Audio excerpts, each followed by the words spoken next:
जब आपको पता चला कि एक तरह से आप बिहार टॉपर बनी है तो आपको शायद कैसा फील हो रहा है? इतना बड़ा मकाम जो हासिल किए, बिहार का नंबर 1 आप जो टॉपर का जो फर्स्ट रैंक है उसको हासिल करने में आपके पीछे किसका योगदान है, या फिर कितने लोगों ने आपके इस सफर में कितना लोगों ने योगदान दिया, कितने लोगों ने हेल्प की, फैमिली का क्या सपोर्ट रहा? क्योंकि पढ़ाई का तो रूटीन है, बहुत सारे बच्चे ये बोलते हैं, ये मतलब दिमाग में ये बसा करके रखते हैं कि इन्हें जो टॉपर होते हैं वो काफ़ी ज़्यादा पढ़ते हैं, 24 घंटा में 12 घंटा 10 घंटा पढ़ते हैं। क्या आपके साथ ऐसा रहा जी कि आज फैकल्टी में आपका क्या क्या सब्जेक्ट रहा? फिर ये सब्जेक्ट थे तो इसमें सबसे फेवरेट सब्जेक्ट आपका कौन सा रहा? ठीक है, एक सब्जेक्ट को जो आप टाइम देते थे, मतलब जैसे कि आपका ज्योग्राफी रहा है और उर्दू भी रहा है, ठीक है, तो आप एक सब्जेक्ट को कितना टाइम देते थे? वेलकम है आपके इस classes art com education platform में।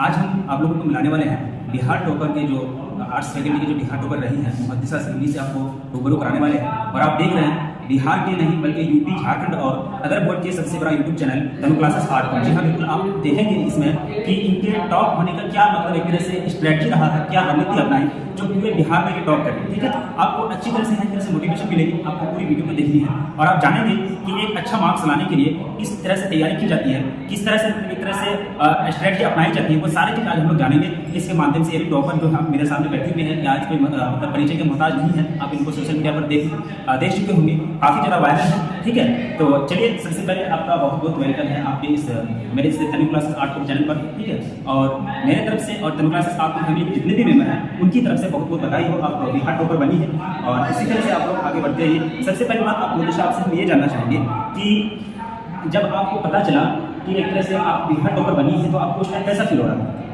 जब मुझे पता चला कि मैं बिहार टॉपर बनी तो मेरी खुशी का अंदाजा नहीं था, बहुत खुश हुई और खुशी को मैं अपने शब्दों में, अपने लफ्ज़ों में, अपने वर्ड्स में तो बता नहीं सकती। आप यहाँ इतना बड़ा मकाम जो हासिल किए, बिहार का नंबर 1 आप जो टॉपर का जो फर्स्ट रैंक है उसको हासिल करने में आपके पीछे किसका योगदान है, या फिर कितने लोगों ने आपके इस सफर में कितना लोगों ने योगदान दिया, कितने लोगों ने हेल्प की, फैमिली का क्या सपोर्ट रहा? प्लीज़ वो एक बार बताइए। मेरे फैमिली का तो मुझे सबसे बड़ा सपोर्ट था मेरे शिक्षक, मेरे जितने भी शिक्षक हैं, मेरे शिक्षक को बहुत बड़ा इसमें रोल था।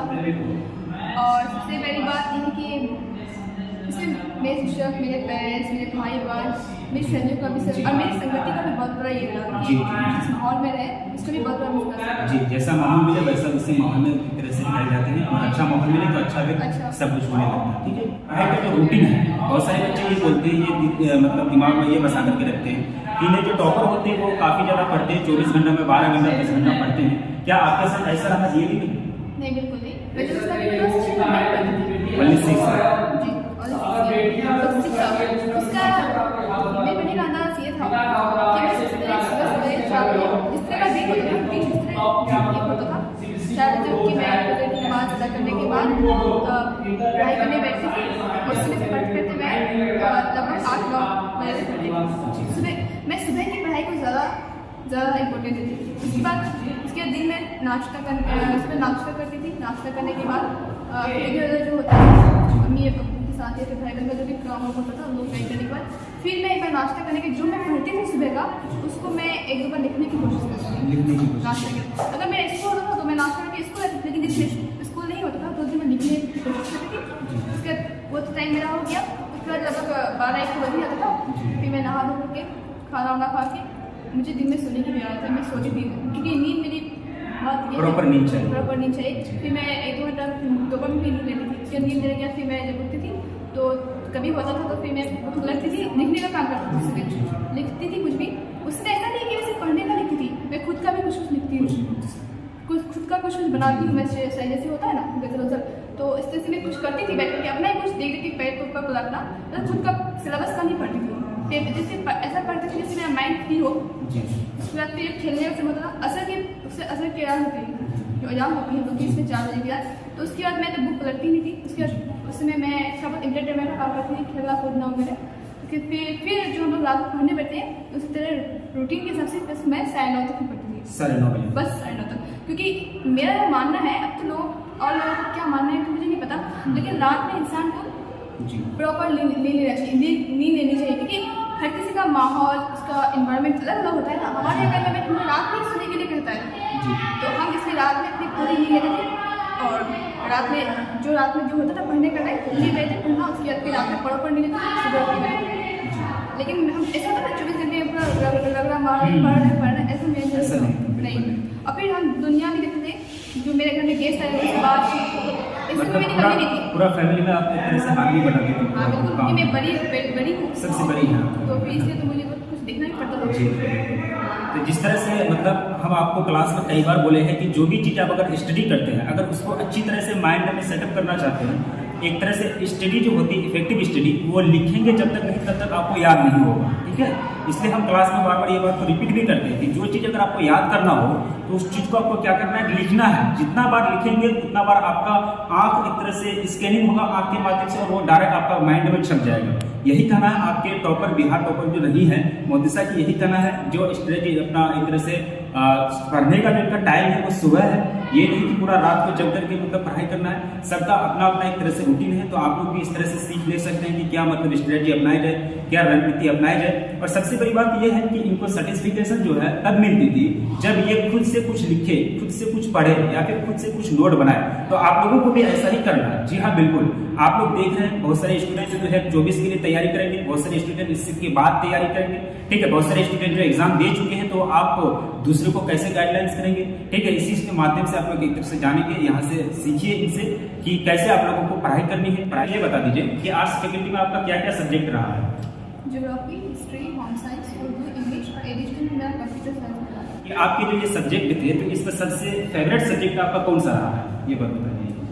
फेवरेट की बात करें तो मेरा तो सारा सब्जेक्ट फेवरेट है। मैं इसमें लेकिन हाँ एक को लेके आगे तो बढ़ना पड़ता है जी। इसलिए मैं 2 सब्जेक्ट में से किसी एक को लेके आगे बढ़ना चाहती हूँ, ज्योग्राफी या फिर उर्दू में से किसी एक को। ज्योग्राफी या उर्दू, ठीक है। ज्योग्राफी या उर्दू मतलब एक तरह से फेवरेट सब्जेक्ट आप कहना चाहते हैं, मतलब तो इंटर में तो सभी सब्जेक्ट आपका फेवरेट रहना चाहिए। अगर कोई सब्जेक्ट अगर आप किसी को प्रायोरिटी कम देते हैं, कम महत्व देते हैं, कहीं ना कहीं इसमें आपका एक तरह से मार्क्स भी कम आता है, ये रियली है, ठीक है। तो इसलिए सभी सब्जेक्ट को मैनेज करके बैलेंस करके लेके चलना है।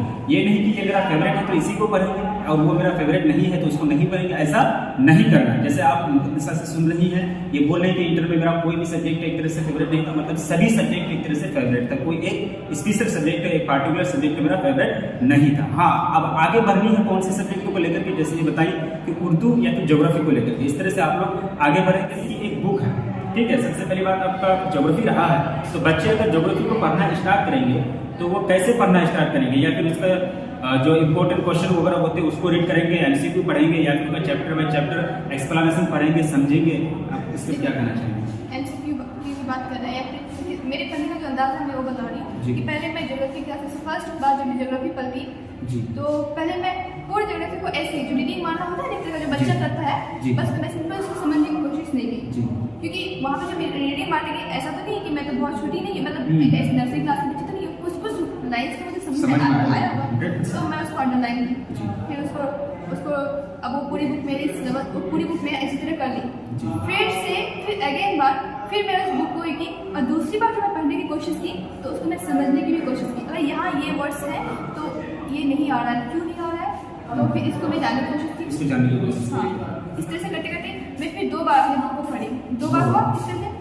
तब फिर मैं जो पीछे में जो क्वेश्चन होते हैं, सारे क्वेश्चन जो पीछे में होते हैं, उन सारे क्वेश्चन में से मुझे जो लगता था कि ये इम्पोर्टेंट है, इससे पहले मैं सारे क्वेश्चन को एक बार रीडिंग मारती थी और जो लगता था कि नहीं ये क्वेश्चन मुझे आते हैं तो ठीक है, उसको मैं एक अलग पॉइंट पे कर देती थी। जो मुझे नहीं आता था फिर मैं उसको बनाती थी, और जो मुझे आता था उसको मैं अपने ऐसे जैसे फ्री टाइम होता था तो मैं उसको देखने की कोशिश करती थी। जो मुझे आता था तो आता है, तो हमको लगता है कि ये मुझे आता है, अब मुझे आता है कि नवीकरण क्या है, मुझे आता है, इसलिए हम जानते हैं कि थोड़ा सा आता है क्या है, तो मैं उसको पूरी तरह से लिखने की कोशिश करती थी। फिर जहाँ मैं छूटता था फिर उसको बुक बना के लिखने की कोशिश करती, इसलिए जो मेरा जाना हुआ था तो उसको मैं थोड़ा बहुत ही टाइम देती थी, और जो नहीं जाना हुआ तो उसको मैं अधिक टाइम देती थी।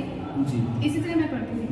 मतलब जो कॉन्सेप्ट जानते हैं तो उनको थोड़ा बहुत समय दे करके उनको एक साइड, और जो कॉन्सेप्ट नहीं जानते उसमें मतलब एक तरह से रिसर्च करना, स्टडी उसको एक तरह से उस पर ज़्यादा टाइम देना, इनका मतलब एक तरह से हो भी रहा है। मतलब कहने का यही है, बहुत सारे बच्चे ऐसे होते हैं कि जो टॉपिक अगर आपको समझ में नहीं आए तो उसको स्किप कर देते हैं। नहीं, आपको स्किप नहीं करना है, समझ में आखिर क्यों नहीं आ रहा, ऐसा शब्द क्यों नहीं समझ में आ रहा, सिलेबस में ऐसा शब्द आया जिसको अगर आपको समझ में नहीं आया तो उसको आप पढ़िए, उसका खोज कीजिए कि इसका क्या मीनिंग होगा, ठीक है। ये नहीं कि अगर उसको स्किप कर देंगे तो फिर आप एक तरह से इफेक्टिव स्टडी आपका नहीं हो पाएगा। पढ़ने का एक सब्जेक्ट को जो आप टाइम देते थे, मतलब जैसे कि आपका ज्योग्राफी रहा है और उर्दू भी रहा है, ठीक है, तो आप एक सब्जेक्ट को कितना टाइम देते थे कम से कम? एक सब्जेक्ट को मैं 1 घंटा, ज़्यादा नहीं। 1 घंटा। मैक्सिमम, मतलब हर एक सब्जेक्ट को एवरेज लेके चल रही है ना। बहुत अच्छा लगा आज बिहार के टॉपर से मिलकर, मुहद्दिसा से, और आप लोग भी इसी तरह से स्ट्रेटजी को अपनाइए और आप लोगों को भी अच्छी तरह से मार्क्स से लेनी है और इसी तरह से आगे बढ़नी है। चलिए बहुत बहुत बधाई हो मुहद्दिसा मेरी तरफ से और पूरे तनु क्लासेस आर्ट कॉम फैमिली की तरफ से, क्योंकि आपने पूरा बिहार में परचम लहराया है। और आप लोगों से भी गुजारिश थी कि आप लोग 2024 के लिए जो तैयार हो रहे हैं, आप लोग भी अपना कमर बांध लीजिए, कमर कस लीजिए और इसी तरह से आप लोगों को अपना माँ बाप का नाम रोशन करना है बिहार के लेवल पर, हर एक स्टेट के लेवल पर, बिहार के लेवल पर। लेकिन कोशिश तो करनी है। अगर कोशिश से पहले हार मान लेंगे तो पूरा एक तरह से वह स्टडी नहीं कहलाएगा, वो एक तरह से बिजनेस कहलाएगा। इसलिए आपको पूरा हिम्मत के साथ आप उतरना है। आप सुने कैसे पढ़ने का इस तरह से तरीका रहा, ये सारा चीज आप इनसे खुद से सुने, इनको फॉलो कीजिए और आगे बढ़िए इसी तरह से। चलिए मुहद्दिसा मेरे तनु क्लासेस आर्ट कॉम फैमिली की तरफ से एक छोटा सा गिफ्ट है आपको, चलिए।